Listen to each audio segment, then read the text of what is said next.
मेरे प्रिय भाई और बहनों, हम सभी मनुष्य कभी न कभी किसी न किसी प्रकार के दुख, पीड़ा, अत्याचार, रोग और अन्य प्रकार की तंगी से गुजरते हैं। कोई गरीबी से गुजर रहा है, कोई बराबर निराशा से गुजर रहा है, कोई बेरोजगार है, किसी का व्यवसाय टूटा पड़ा हुआ है, कोई अत्याचार झेलता है, किसी के घर पे कोई शराबी है। हम में से हर कोई किसी न किसी प्रकार के दुख से गुजरता है। और ऐसी परिस्थितियों में हमारी कैसी प्रार्थना होती है? हम प्रभु से कहते हैं कि प्रभु इसको हटाइए, इस गरीबी को हटाइए, इस तंगी को हटाइए, इस रोग को हटाइए। या प्रभु से कहते हैं कि ये प्रभु मुझे इससे बाहर लाइए, इस परेशानी से मुझे बाहर लाइए। और हमें लगता है कि प्रभु हमारी सुनता नहीं है। हम जैसे सोचते हैं जिस समय ये होना चाहिए उस समय होता नहीं है। प्रभु हमारे टाइम टेबल को फॉलो नहीं करते हैं। प्रभु का अपना समय होता है, लेकिन हम अक्सर हताश हो जाते हैं, निराश हो जाते हैं, प्रार्थना करना बंद करते हैं। आज मैं आपके सामने कुछ बातें रखना चाहता हूं, विशेष करके एक बात रखना चाहता हूं। सबसे पहली बात यह है कि यह विश्वास करना है कि एक विश्वासी के जीवन में बिना प्रभु के जाने कुछ नहीं होता है। एक विश्वासी के जीवन में, एक मसीही के जीवन में बिना प्रभु के जाने कुछ नहीं होता है। प्रभु को मालूम है कि आपके जीवन में क्या हो रहा है। कभी कभी प्रभु आपके जीवन में ऐसा होने देते हैं। ऐसी अवस्था में हमारी क्या प्रार्थना होनी चाहिए? ना कि हमें इससे निकालिए या इस रोग मुझसे हटाइए, बल्कि हमारी प्रार्थना होनी चाहिए, हे प्रभु इस परिस्थिति में उतर आइए। हे प्रभु मेरी गरीबी में उतर आइए, मेरे रोग में उतर आइए, मेरे संघर्ष में उतर आइए, मेरी बेरोजगारी में उतर आइए। हमारी प्रार्थना को बदलने की आवश्यकता है। मुझे हटाइए, इसे हटाइए के बदले प्रभु से कहना है कि प्रभु मेरी इस परिस्थिति में तू उतर आना। ऐसे में हमारी प्रार्थना बदलेगी। हम प्रभु से प्रार्थना करने लगेंगे कि हे प्रभु मेरे मनोभाव को बदल दिए, मुझे सहनशीलता दीजिए, मुझे धैर्य दीजिए, क्योंकि हम जानते हैं कि प्रभु हमारे साथ हैं। हम जानते हैं कि प्रभु हमारी परिस्थिति में उतर आए हैं। हम इस्यास नबी के ग्रंथ की अध्याय 43 वाक्य 2 में पढ़ते हैं। प्रभु कहते हैं, यदि तुम समुद्र पार करोगे तो मैं तुम्हारे साथ होऊंगा, जलधाराएं तुम्हें बहाकर नहीं ले जाएंगी। यदि तुम आग पार करोगे तो तुम नहीं जलोगे, ज्वालाएं तुमको भस्म नहीं करेगी। प्रभु कहते हैं, यदि तुम समुद्र पार करोगे मैं तुम्हारे साथ होऊंगा और जलधाराएं तुम्हें बहा करने ले जाएंगी। यदि तुम आग पार करोगे तो तुम नहीं जलोगे, ज्वालाएं तुमको भस्म नहीं करेंगी। प्रभु ये नहीं कहते हैं कि मैं तुमको समुद्र में गिरने नहीं दूंगा। प्रभु ये नहीं कहते हैं कि मैं तुमको ज्वालाओं से बचाऊंगा। प्रभु कहते हैं जब तुम समुद्र में गिरोगे जलधाराएं तुम्हें बहा कर नहीं ले जाएंगी, उस परिस्थिति में मैं तुम्हारे साथ होऊंगा। I will be with you. जब तुम्हें आग पार करने का मौका मिलता है उस समय भी मैं तुम्हारे साथ चलूंगा, मैं तुम्हारे साथ रहूंगा। उत्पत्ति ग्रंथ के अध्याय 28 उसके वाक्य 15 में पढ़ते हैं, प्रभु याकूब से कहते हैं, तुम जहां कहीं भी जाओगे मैं तुम्हारे साथ होऊंगा।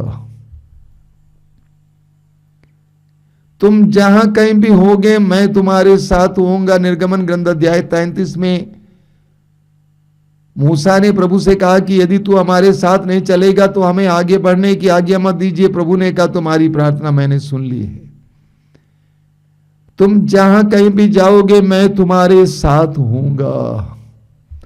I will be with you. कई लोग सोचते हैं यीशु पर विश्वास करने से, यीशु के पास आने से, पवित्र वचन पढ़ने से, सर्विस में जाने से, आश्रम जाने से मैं पीड़ाओं से बचा रहूंगा, मेरे जीवन में बीमारियां नहीं आएंगी, मेरे जीवन में विफलताएं नहीं आएंगी। ये गलत सोच है। सही सोच यह है कि मैं विफलताओं से गुजरूंगा, उन क्षणों में भी प्रभु मेरे साथ रहेंगे। मैं नदियों से गुजरूंगा, उस समय भी प्रभु मेरे साथ रहेंगे। मैं जिस किसी भी परिस्थिति से गुजरूंगा प्रभु मेरे साथ रहेंगे। हमें दानियल के ग्रंथ के अध्याय 3 में एक बहुत जबरदस्त उदाहरण मिलता है।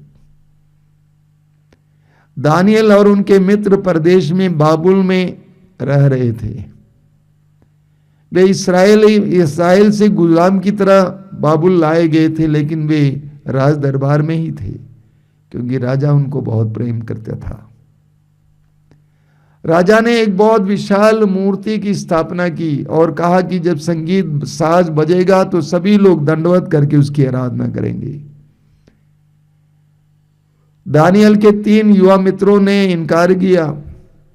उन्होंने कहा कि हम सच्चे ईश्वर के बदले और किसी के सामने दंडवत नहीं करेंगे, उनके अलावा किसी और के सामने दंडवत नहीं करेंगे। राजा ने उनको बुलाया, पूछा कि क्या यह बात सही है? उन्होंने कहा सही है। क्या तुम्हें नहीं मालूम अगर तुम दंडवत नहीं करोगे तुमको इस जलती भट्टी में डाल दिया जाएगा? उन्होंने कहा हां हम जानते हैं। और राजा से तीनों युवकों ने कहा कि अगर कोई सच्चा ईश्वर है तो हमारा ईश्वर है जो जीवित है और वो हमें इस आग से भी बचाने में समर्थ है। राजा क्रुद्ध हो गया। वचन में लिखा हुआ है कि राजा ने उस भट्टी की आग को 7 गुना ज्यादा बना दिया। देखिए, प्रभु ईश्वर राजा के मन को बदल सकता था। प्रभु ईश्वर राजा के मन को बदल सकता था। राजा सोच सकता था ये 3 युवा हैं, ये हमारे साथ रहते हैं, इनको क्यों भट्टी में डाल दें। लेकिन ईश्वर ने ऐसा किया नहीं। राजा का क्रोध भड़क गया। उसने आग को 7 गुना ज्यादा बना दिया और हृष्ट पुष्ट लोगों ने उन तीनों युवकों को उठाकर उस आग में फेंक दिया। बाइबल हमें बताती है कि उस आग में गिरने के बाद तीनों युवक ईश्वर की स्तुति कर रहे थे। कुछ समय के बाद राजा ने देखा कि ये तीनों युवक सही सलामत आग में घूम रहे हैं और साथ ही साथ एक और व्यक्ति था। राजा ने बगल में बैठे लोगों से पूछा कि हमने कितने लोगों को डाला था? उन्होंने कहा 3 जन को डाला था। ये चौथा व्यक्ति कौन है? वो स्वर्गदूत जैसा दिख रहा है। वो स्वर्गदूत जैसा दिख रहा है। प्रभु ईश्वर ने उन युवकों को आग में गिरने से नहीं बचाया, बल्कि उस आग के द्वारा एक महान चमत्कार प्रकट करना चाहा। राजा ने कहा कि वो चौथा व्यक्ति स्वर्गदूत जैसा लगता है। उन तीनों युवकों को ईश्वर ने आग में गिरने दिया, लेकिन उनको फायर प्रूफ बना दिया। आग ने उनको स्पर्श नहीं किया। राजा ने तीनों को बाहर लाया। उनके शरीर का एक भी रोम नहीं जला था। और उसके बाद राजा ने घोषित किया कि सभी लोग इनके ईश्वर की आराधना करेंगे, जिन्होंने इनको इस भट्टी में से छुड़ाया है। कभी कभी प्रभु ईश्वर ऐसे हमें आग से होकर गुजरने देता है, हमें आग से बचाता नहीं है, लेकिन प्रभु से प्रार्थना करना, प्रभु इस आग में आना, तो प्रभु आपको फायर प्रूफ बना देंगे। आग आपको कुछ नहीं कर पाएगा। जिस स्थिति में हम हैं, उस स्थिति में जब हम प्रभु को आने देते हैं या पुकारते हैं, उस समय हमें प्रभु की सांत्वना मिलती है, हमें प्रभु से शांति मिलती है, हमें धैर्य मिलता है, सहन शक्ति मिलती है। संत अल्फोंसा की कई फिल्में हैं। एक फिल्म के कुछ अंश में हिंदी में अनुवाद कर रहा था वर्षों पहले टीवी में प्रोग्राम के लिए। वो बहुत ज्यादा दुख झेल रही थी। उन्होंने स्वयं प्रभु से कहा था कि प्रभु मुझे दुख दीजिए, और मरने से कुछ दिन पहले वो बहुत ज्यादा दुख झेल रही थी। उनके मठ के अधिकारी आई, उनके कंधे पर उसने अपना सिर रखा और कहा कि मदर बहुत हो गया, अभी मैं झेल नहीं पा रही हूं, अभी मैं झेल नहीं पा रही हूं। लेकिन रात को मुझे जो आनंद मिलता है, जो सांत्वना प्रभु से मिलता है, उसके बारे में सोचती हूं तो मैं प्रभु से कहती हूं कि प्रभु मुझे और दुख दीजिए।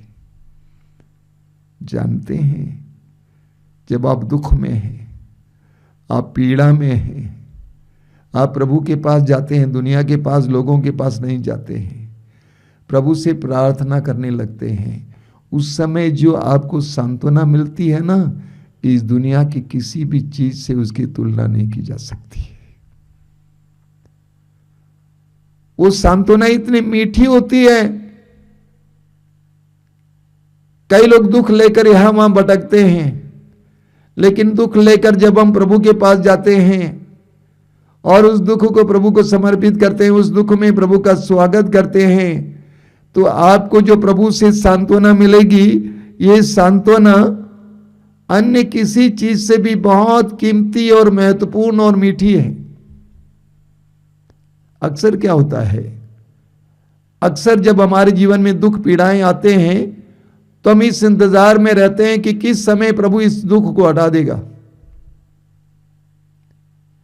लेकिन जिस समय हमारे जीवन में दुख पीड़ाएं आते हैं, प्रभु इस इंतजार में है कि मेरा बेटा, मेरी बेटी कब मुझे उस परिस्थिति में बुलाएगा या बुलाएगी।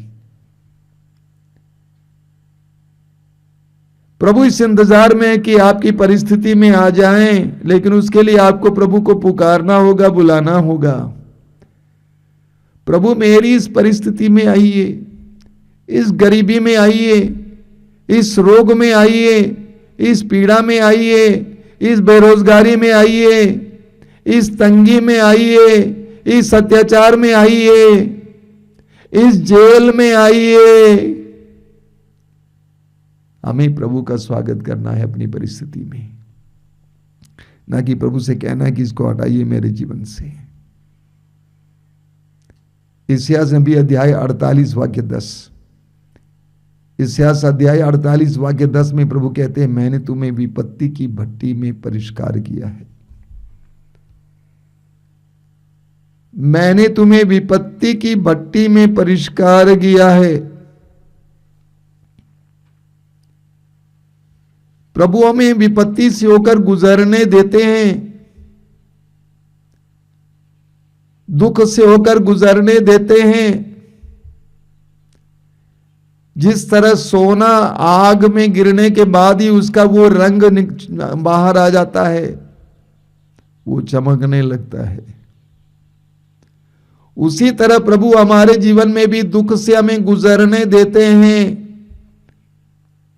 हमें गुजरना है, लेकिन प्रभु का स्वागत करना है। आइए प्रभु इस परिस्थिति में।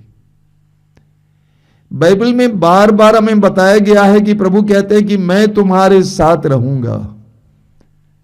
जब तुम समुद्र पार करोगे, जलधाराएं तुम्हें बहा कर नहीं ले जाएंगी, मैं तुम्हारे साथ रहूंगा। तो हमारी प्रार्थना को बदलना है। प्रभु इसे दूर कीजिए, हमें छुड़ा लीजिए, हमें बाहर लाइए। इसके बदले यह कहना है कि प्रभु मेरी परिस्थिति में उतर आइए। लूकास के सुसमाचार के अध्याय 24 में उसके वाक्य 26 में पढ़ते हैं।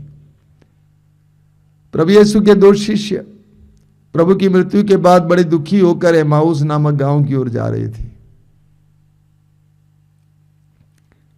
रास्ते में पुनर्जीवित यीशु, मृतकों में से जिंदा हुआ यीशु उनके साथ हो लिए, लेकिन वे यीशु को पहचान नहीं पाए। उनसे पूछा गया कि तुम किस बात पर चर्चा कर रहे हो, क्यों इतने दुखी हो? तो उन्होंने अपने प्रभु गुरुवर के साथ जो जो हुआ उसके बारे में बता दिया। तो वाक्य 26 में हम पढ़ते हैं, प्रभु ने उनसे कहा कि रे निर्बुद्धियों,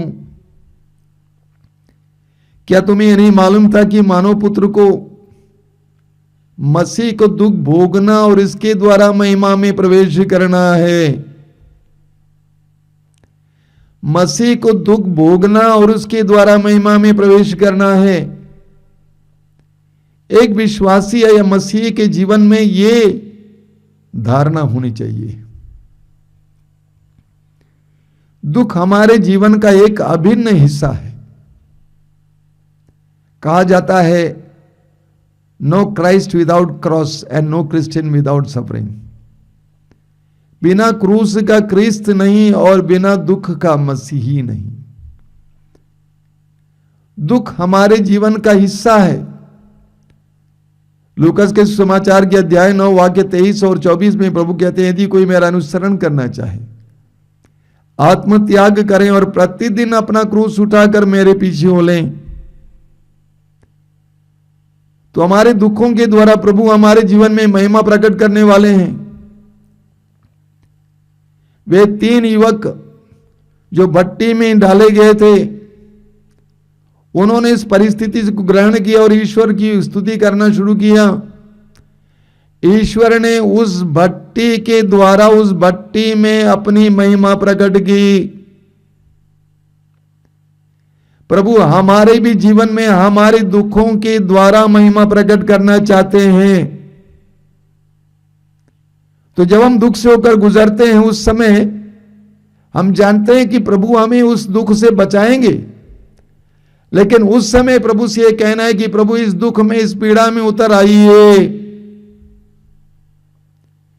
जब प्रभु हमारे दुख में उतर आते हैं, उस समय प्रभु से जो सांत्वना प्राप्त होगी, वो सांत्वना हमारे लिए एक अनोखा अनुभव होगा। स्तोत्रकार को सुनिए। स्तोत्रकार कहते हैं, स्तोत्र 23 वाक्य 4 में माना जाता है कि स्तोत्र राजा दाऊद के द्वारा लिखा गया है। वो क्या कहते हैं? वो कहते हैं कि चाहे अंधेरी घाटी से होकर जाना पड़े, मुझे किसी अनिष्ट की शंका नहीं, क्योंकि तू मेरे साथ रहता है।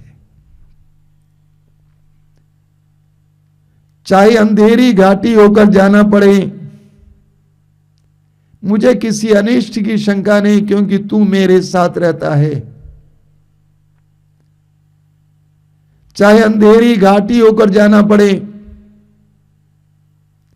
विपत्तियों की घाटी से होकर जाना पड़े, विफलता की घाटी से होकर जाना पड़े, रोग और दुख की घाटी से होकर जाना पड़े, आशंकाओं की घाटी से होकर जाना पड़े, अत्याचार की घाटी से होकर जाना पड़े, मुझे कोई आशंका नहीं है, मेरे अंदर शांति है।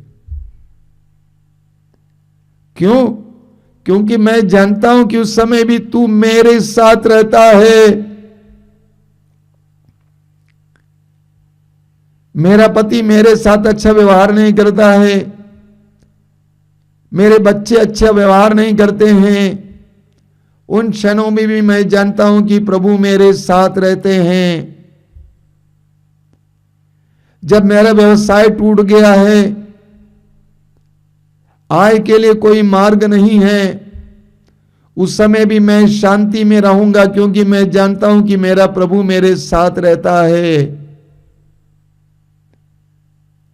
मैं बार बार विफलताओं का सामना करते जा रहा हूं, परीक्षा पर परीक्षा, इंटरव्यू पर इंटरव्यू करते जा रहा हूं, उस समय भी मैं नहीं टूटूंगा, क्योंकि मैं जानता हूं कि मेरे प्रभु मेरे साथ रहते हैं।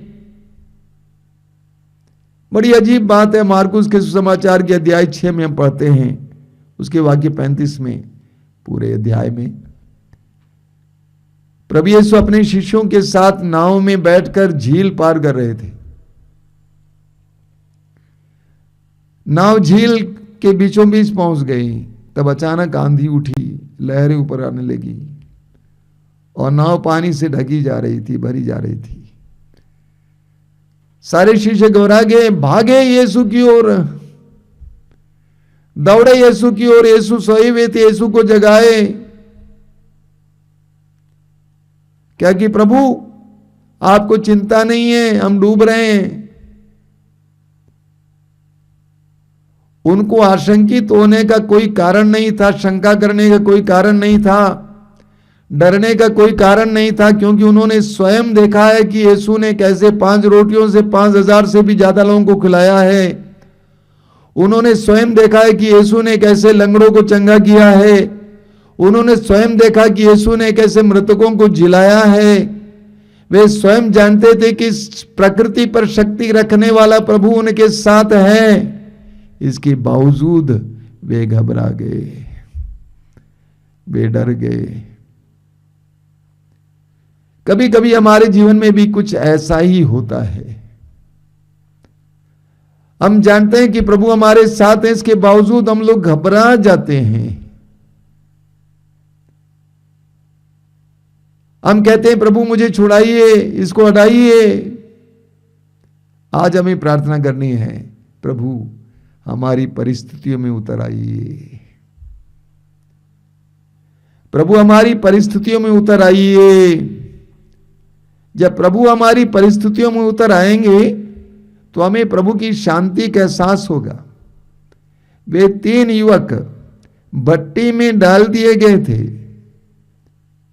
और प्रभु ने अपने स्वर्गदूत को भेजकर उस भट्टी की हवा को ठंडा कर दिया। यह प्रभु का चमत्कार है। जब हम भी अपने जीवन की कठिनाइयों में प्रभु का स्वागत करेंगे और ये विश्वास करेंगे कि मेरा प्रभु मेरे साथ है, तो प्रभु उस परिस्थिति को हमारे लिए आसानदायक बना देंगे, हमें शांति से भरेंगे, सांत्वना से भरेंगे, हमें सहन शक्ति देंगे, हमें धैर्य से भरेंगे। आज हम प्रार्थना करेंगे, प्रभु मेरी परिस्थिति में आ जा। हो सकता है कि आपके परिवार में गरीबी हो, तंगी हो, प्रभु से कहिए कि प्रभु इसमें आ जाइए।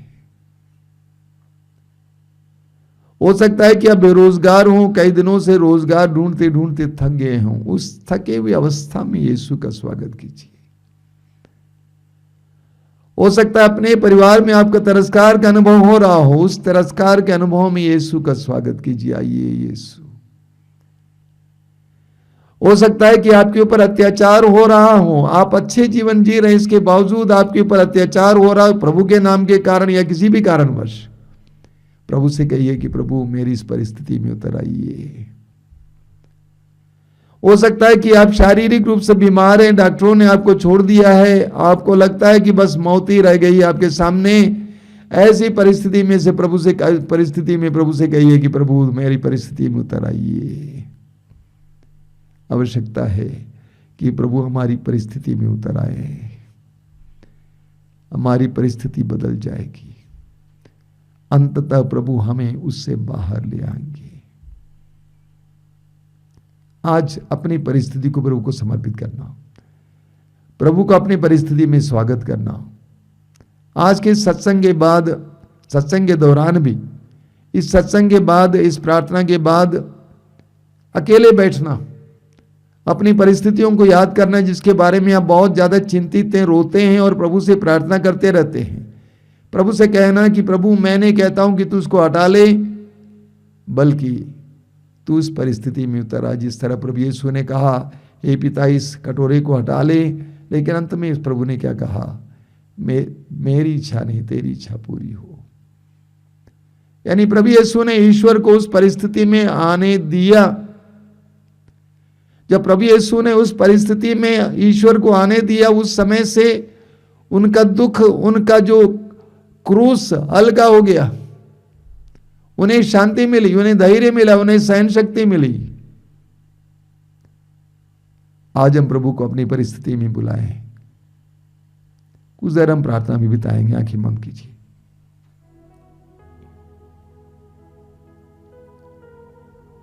अपने जीवन की परिस्थितियों को इस समय याद कीजिए। प्रभु मेरे जीवन में आना, मेरी दयनीय परिस्थिति में ना आना। मेरा शरीर दुर्बल है, मैं रोगी हूं, मैं रोग से लड़ रहा हूं। मेरे इस रोग की अवस्था में आ जाना प्रभु। मेरे परिवार में शांति नहीं है, परिवार में मेल मिलाप की कमी है। मेरे परिवार में आ जाना यीशु। तूने अपने वचन में कहा है मैं द्वार पर खड़ा होकर खटखटा रहा हूं। यदि कोई मेरी वाणी सुनकर, मेरी आवाज सुनकर मुझे बुलाएगा, अपने स्वागत करेगा, दरवाजा खोलेगा, मैं आकर उसके साथ भोजन करूंगा और वह मेरे साथ। आज मैं अपने परिवार में स्वागत करता हूं यीशु। परिवार की दयनीय अवस्था में मेरा व्यवसाय टूटा पड़ा है यीशु, मेरे व्यवसाय में आइए। आज मैं स्वागत करता हूं। मेरे गांव में, मेरे घर में, मेरे परिवार में, मेरे दुख में, मेरी तन्हाई में, अकेलापन में आना यीशु आना। मैं अपने में अकेलापन महसूस करता हूं, मैं बहुत ज्यादा तन्हाई महसूस करता हूं। मेरे इस तन्हाई में, मेरे इस अकेलापन में आना यीशु आना। प्रभु का स्वागत करना मेरे भाई और बहनों। प्रभु को आपकी परिस्थिति में आने दीजिए। आपकी समस्या का समाधान यीशु के आपकी परिस्थिति में आने में है। आइए यीशु मेरी परिस्थिति में आइए। मैं तेरा स्वागत करता हूं। मैं इस समय घोषित करता हूं तू ही एकमात्र मुक्तिदाता है। तू ही मुझे आजाद कर सकता है, स्वतंत्र कर सकता है, चंगा कर सकता है। आइए यीशु आइए। आ जा मेरे प्रभु, मेरे दिल में, मेरे तन में आ जा प्रभु। आइए यीशु आइए।